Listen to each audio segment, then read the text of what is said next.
The envelope trembled in Daniel's hands, its paper thin as his breath. He tore it open, half expecting freedom, half preparing for another wound. The words blurred, then sharpened, cleared of charges.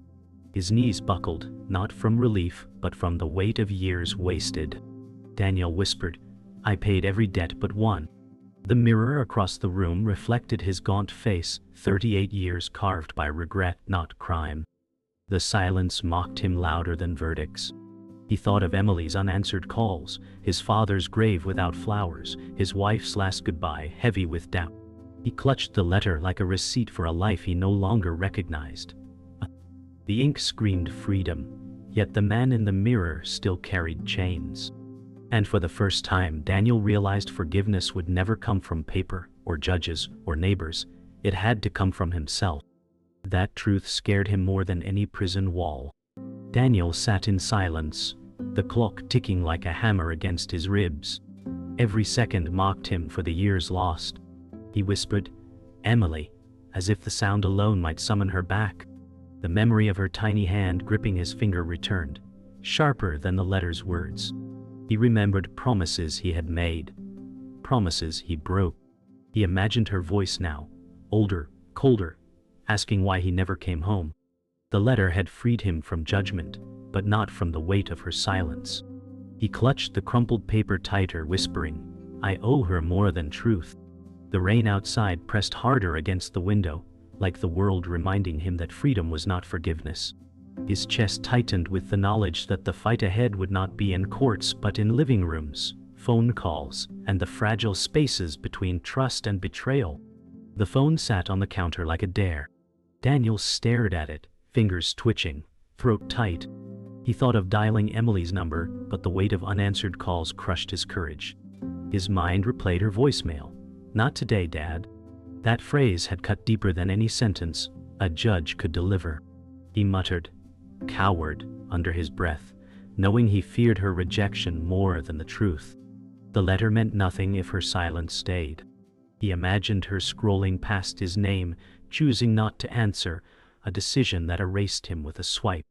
He rose slowly, pacing, the floor creaking like old bones beneath him. The phone never moved, but it seemed louder in its stillness, an object too heavy to lift. Forgiveness had a number, and he had not yet found the strength to dial it. Daniel pressed his palm against the mirror's cold surface, staring into his reflection like it was a stranger. "What do you see?" he asked himself aloud, the silence answering sharper than words. His face looked older than his years, his eyes carrying both verdict and sentence. He remembered the man he used to be, confident, reckless, full of excuses, and he hated that memory more than the scars of his mistakes. The letter in his hand felt flimsy compared to the wall of guilt in his chest. He whispered, "They forgave me on paper, but you still hate me." The mirror offered no mercy, only the weight of self-betrayal. For the first time, Daniel realized that freedom outside meant nothing if the prison inside remained locked. His breath fogged the glass as he leaned closer, whispering, "Forgive me, or I'll never leave this room." The rain had slowed, but Daniel's storm raged on. He sat back down, letter spread before him, eyes darting between ink and memory. His chest rose and fell in shallow breaths as he whispered, "A piece of paper won't heal me." He thought of the neighbors who whispered his name with suspicion, the employers who would never read beyond the first line of his past, the daughter who measured love in absence. He gripped the letter tighter, then tore it down the middle, the sound sharp as thunder in the silence. "This isn't my freedom," he muttered. What he needed could not be stamped or signed. What he needed had to be lived, earned, breathed every day. And with that thought, Daniel stood, shoulders shaking, but for the first time his steps carried a fragile kind of purpose. Daniel walked through the narrow hallway of his apartment, each step echoing like a reminder of choices he couldn't undo. The walls bore stains of time, and the mirror at the end reflected a man who no longer recognized his own strength. He whispered, "You've got nothing left but her." His thoughts circled back to Emily, the daughter whose silence hurt more than prison walls. He had tried letters, apologies, and promises, but none had crossed the distance her mistrust had built. He remembered her laugh, high and clear, once filling every corner of their small home. Now it was gone, replaced by silence that punished more than any judge. Daniel pressed his back to the wall, feeling the chill creep into his bones. He closed his eyes and admitted, "Forgiveness has a cost, and I don't know if I can pay it." That truth cracked him deeper than any sentence ever could. Daniel stood at the kitchen sink, staring out at the rain-slicked street. He thought of Emily walking to school years ago, her backpack bouncing, her small hand waving goodbye. That memory struck harder than the silence now. He muttered, "She needed a father, and I gave her an absence." The guilt clung like a shadow, refusing to release him. He gripped the sink until his knuckles whitened, as if holding on could rewind years already lost. The world outside moved on, cars passing, children laughing, while he remained frozen. He knew her forgiveness couldn't be demanded. It had to be earned slowly. He whispered, "One step at a time, Daniel, one step," though he wasn't sure his legs would carry him. For the first time, he realized the price wasn't only in words, but in the life he rebuilt brick by fragile brick. He sat at the table again, the torn letter now scattered like ashes across the wood. Daniel whispered, "Paper freed me, but her voice will heal me." He thought of Emily's first school recital, her small voice trembling but brave, and how he had missed it. Regret clawed at him like chains. He pulled a notebook closer, scribbling words, crossing them out, trying to write something that could reach her. "Dear Emily," he started, then scratched it away, his hand shaking. No words felt strong enough to bridge silence. He clenched the pen, muttering, "You don't need her forgiveness, you need her trust." But trust wasn't given, it was built. He pressed his forehead against the table, feeling the weight of years pressing down. For the first time, Daniel admitted to himself that freedom without her voice was emptiness disguised as survival. Daniel walked to the small shelf in his living room, brushing dust off an old photo frame. Inside was a picture of Emily as a child, beaming, arms around his neck. His chest tightened at the innocence frozen in time. He whispered, "She deserved better than the man I was." The frame rattled in his shaking hand, as if even the memory wanted to break away. He placed it gently back, afraid of damaging what little remained. His mind raced through every time he had promised change, every time he failed to keep it. This time had to be different. He said quietly, "I don't want her to see words, I want her to see me." His reflection in the glass showed him older, worn, yet desperate to earn another chance. That moment rooted him. His second chance wasn't about escape. It was about becoming someone worth returning to. That night, Daniel sat on the edge of his bed, the room heavy with silence. He thought of Rachel, his wife, and how she had carried the weight when he could not. Her last words had been sharp, but behind them was a plea for him to rise. He whispered, "You held it all, and I dropped it." The ache of losing her still pressed against him, but it was Emily's absence that hollowed him most. He realized forgiveness wasn't a gift to beg for, but a life to live into. He clenched his fists, staring at the dark ceiling. "I want the right to show up again," he whispered, words carving themselves into his bones. That sentence, heavy and plain, was his vow. It wasn't a promise to her, it was a contract with himself. For the first time, Daniel knew the prize and the price were the same. Daniel walked into the employment office with a folder of resumes so thin, it felt like an admission of failure. Fluorescent lights hummed above, sharp against his weary eyes. The clerk barely glanced at him, fingers tapping keys, treating his presence like another number. "Any record?" the clerk asked, tone clipped and indifferent. Daniel swallowed hard, whispering, "Cleared," though the word sounded fragile, like it could break under scrutiny. The clerk stapled his forms, muttering, "We'll see what comes back." Each word cut deeper than silence. Daniel nodded stiffly, shoulders tightening as if bracing for a blow. Leaving, he caught his reflection in the glass door, his jaw set, but his posture sagging. Every step forward cost him dignity. Outside, the city roared with energy that ignored him. Daniel whispered, Rejection isn't the end, just another wall to climb. The fight wasn't fair, but quitting wasn't an option. At the corner store, Daniel reached for milk, but whispers pierced the air sharper than glass. Two neighbors leaned near the counter, eyes narrowing as they noticed him. One murmured, "That's the guy." Their voice hushed yet deliberate. Daniel's chest clenched, his grip tightening around the carton until it bent. He forced a brittle smile at the cashier, but the transaction was cold, his presence unwelcome. The air felt heavier than the drizzle outside. Their whispers lingered in his ears long after the words stopped.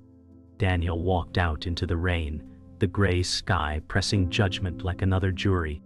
He muttered to himself, "They only see the past." The sentence carried like chains in his throat.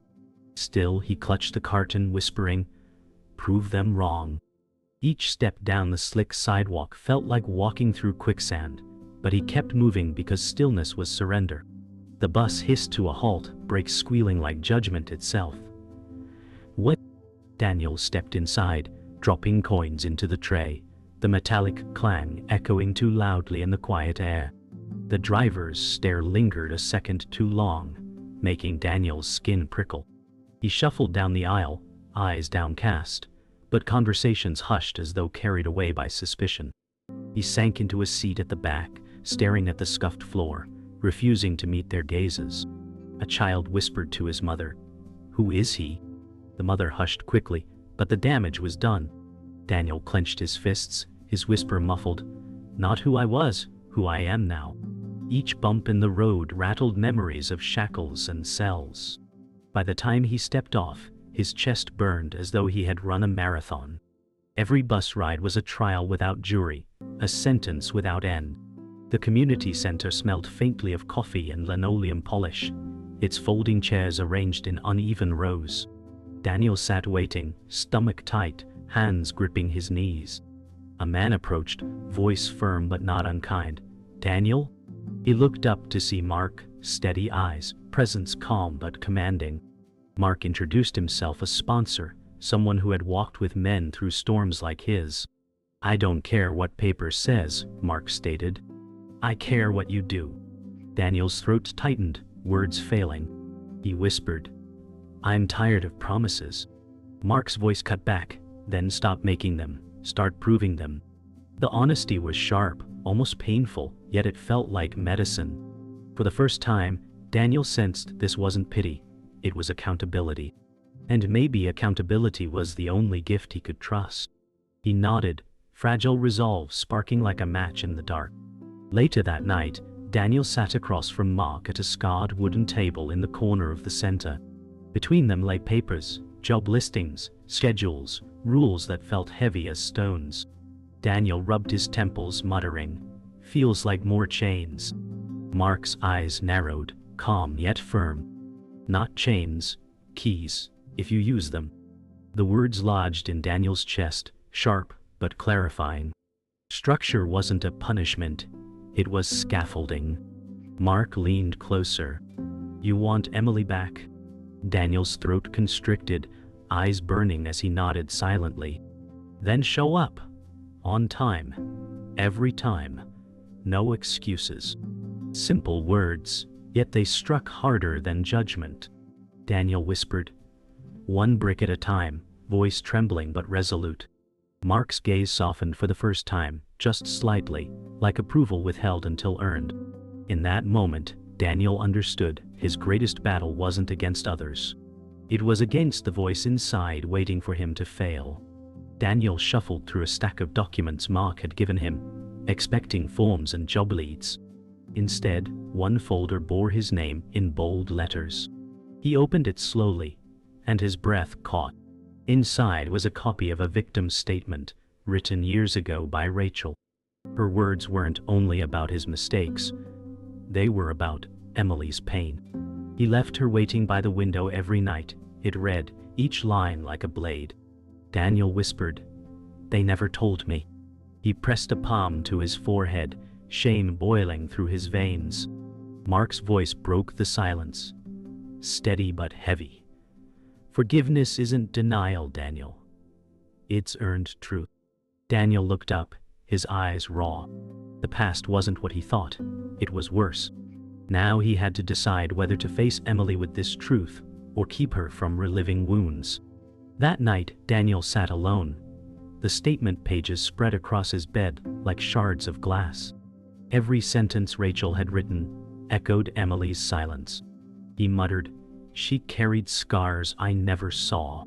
His chest ached as he pictured Emily waiting, small hands gripping curtains, asking where her father was.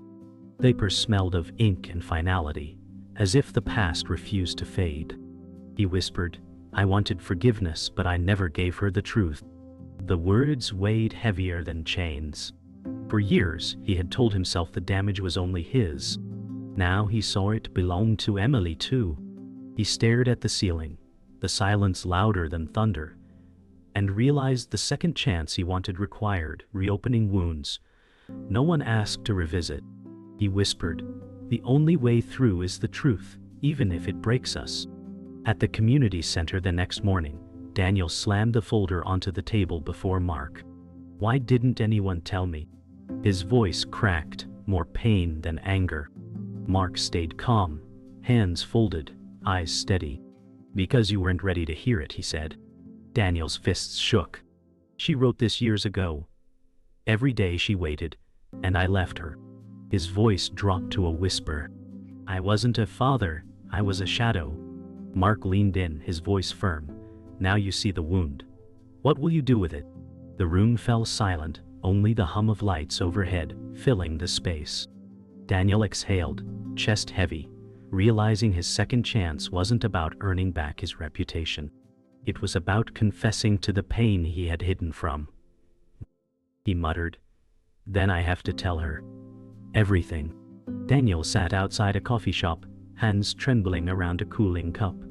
Through the window he saw Emily, older now, her teenage frame taller, her face hardened by distance. She scrolled her phone, unaware he was near. His heart hammered like a drum, each beat shouting doubt. He whispered, "She deserves the truth, not the version I want to tell." Fear wrapped around him tighter than shackles. If he spoke, he risked losing her forever. If he stayed silent, the lie would poison every step forward. He pressed his palm against the glass, the barrier between them both literal and metaphorical. The rain began again, streaking the window like tears he couldn't shed. He whispered, "Truth or silence, either way I pay." For the first time, Daniel saw his second chance not as a gift, but a debt he still owed. Daniel finally stepped inside, each foot heavy as though dragging chains. Emily looked up, eyes widening, her phone slipping slightly from her hand. Silence stretched between them like a canyon. He pulled the folder from his bag and set it on the table. "I read what your mom wrote," he said, voice trembling. Emily's jaw tightened, her gaze sharp, but curiosity flickered beneath the anger. Daniel swallowed hard. "I'm not here to defend myself. I'm here to admit I broke more than promises. I broke you." His voice cracked on the last word. The cafe around them hummed, indifferent to their storm. Emily's lips parted, but no words came, only the weight of recognition. For the first time, Daniel's truth didn't hide behind excuses. It stood naked, painful, and undeniable. The cafe air thickened as Emily stared at Daniel, her silence sharper than words. He gripped the folder, pushing it closer to her. "Read it," he whispered, though fear clawed his throat. She looked down but did not touch the papers. "Why now?" she asked, voice low but cutting. Daniel's chest ached at the question. He swallowed hard, whispering, "Because I hid from the truth and it killed everything I loved." Emily's eyes glistened, anger colliding with pain. "You left me waiting, Dad." Each word hit like a hammer. Daniel nodded, his voice breaking. "I know, and nothing I say will erase it. But if I walk away again, I'll become the ghost you remember." The truth hung heavy between them, heavier than forgiveness, heavier than anger. This was no plea. It was surrender to whatever came next. Emily finally reached for the folder, her fingers brushing the edge. She opened it slowly, her eyes moving across Rachel's words. Each line carved into her face like fresh wounds. Daniel watched in silence, his breath shallow. She slammed it shut, tears brimming. "You broke me," she said, voice trembling but steady. Daniel bowed his head, whispering, "Yes." The cafe noise faded, leaving only the sound of her uneven breathing. For the first time, he didn't defend himself, didn't explain. He let the truth sit between them, raw and undeniable. Emily's hands shook, her knuckles pale, but she didn't walk away. That was the only miracle Daniel dared hold on to. He whispered, "I can't fix the past, but I can stand here now." Her eyes locked onto his, fierce and fragile. The decision lingered on her lips like fire. Emily's voice rose, sharp but cracked. "Do you know what it was like waiting at that window? Thinking every car was you? And every night, it wasn't." Daniel's eyes burned, his fists clenched against the table. "I know," he whispered, his voice shaking. "And every day in there, I pictured the same window. I failed you then, but I won't lie to you now." Emily's lips quivered, anger warring with grief. "Words don't erase years." Daniel leaned forward, his face etched with desperation. "No, but actions can build days worth living. Let me try, one day at a time." The cafe seemed to hold its breath, cups clinking faintly in the distance. Emily's silence wasn't refusal.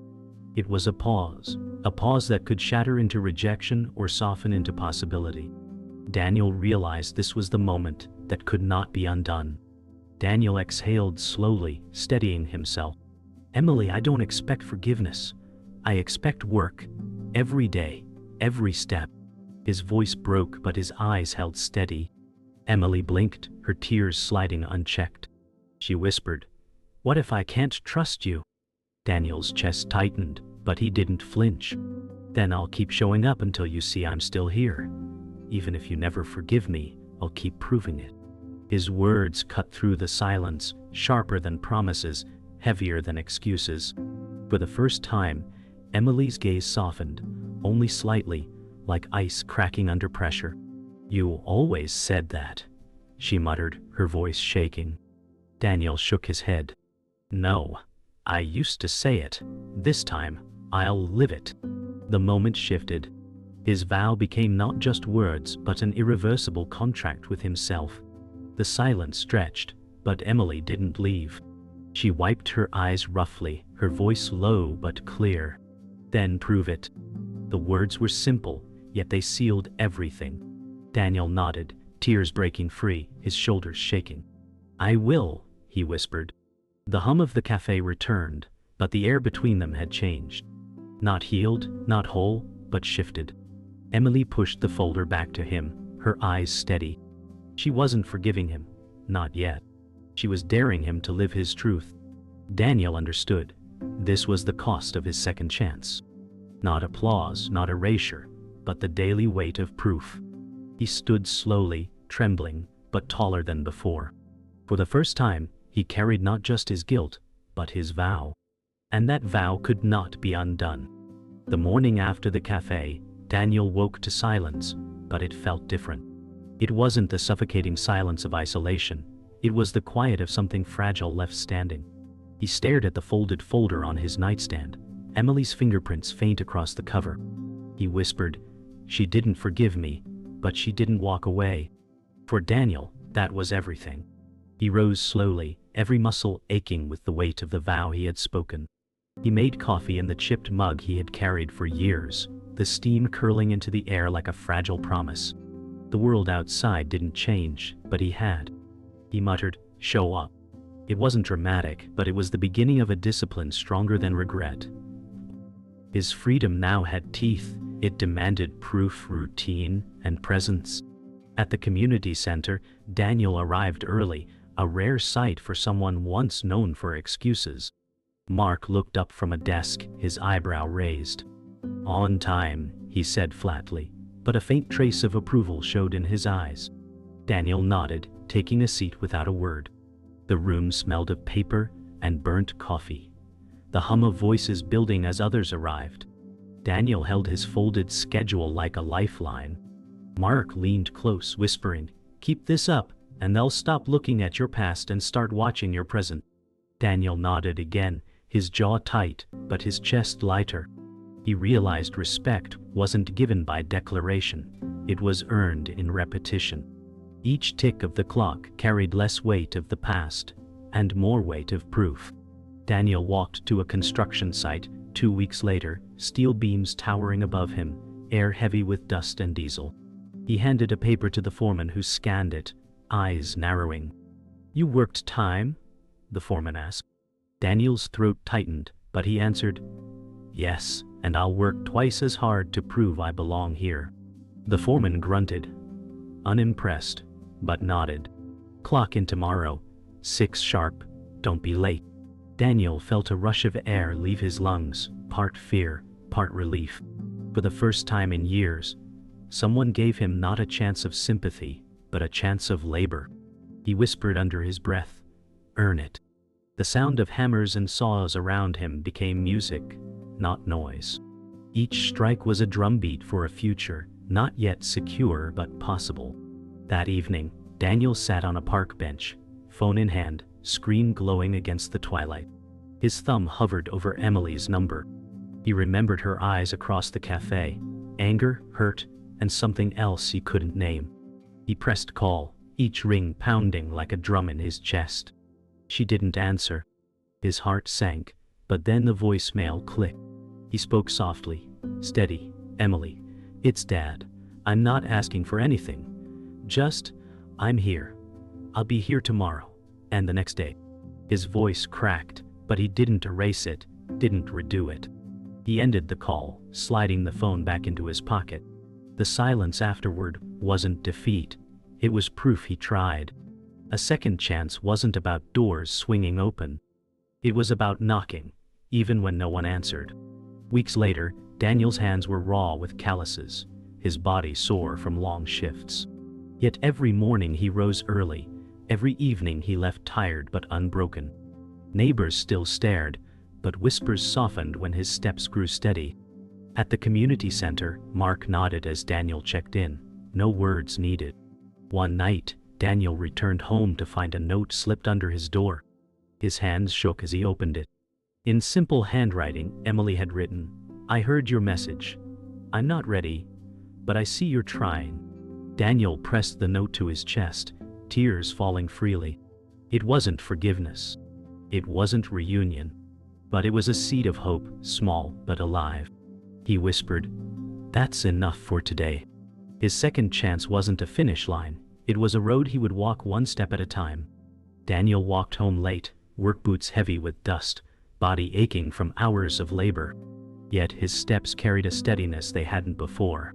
Passing a row of windows, he caught sight of his reflection, no longer the ghost who hid but a man still standing. He stopped, staring into the glass.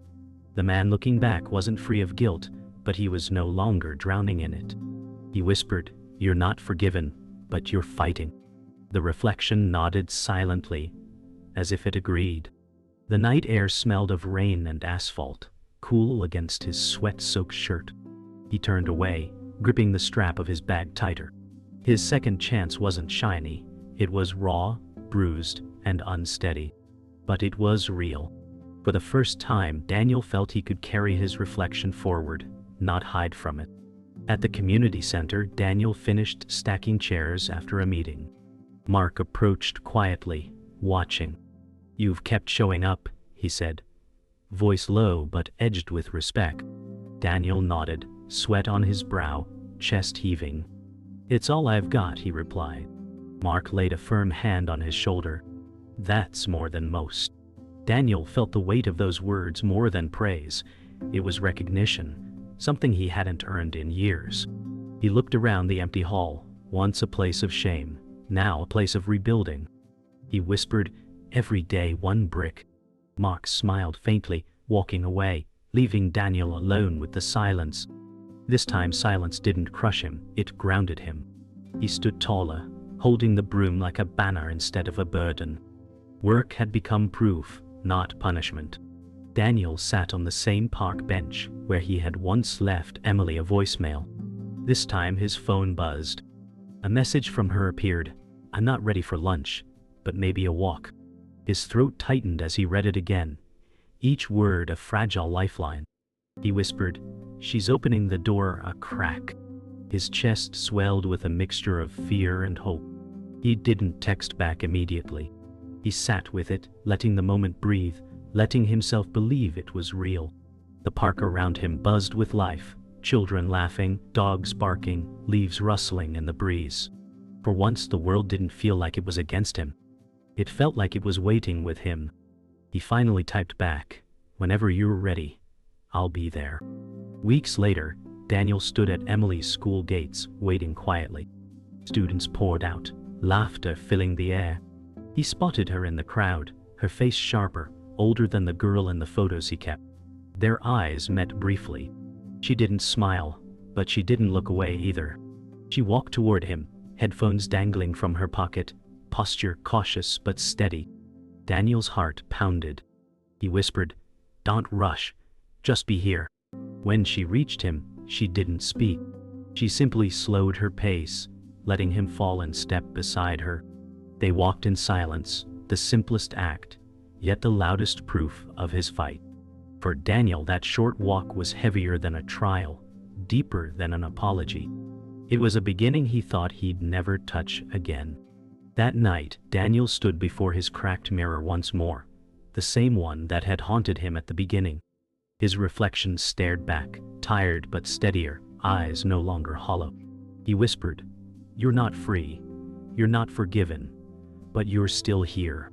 He leaned closer, the breath fogging the glass, and said, "And I forgive you."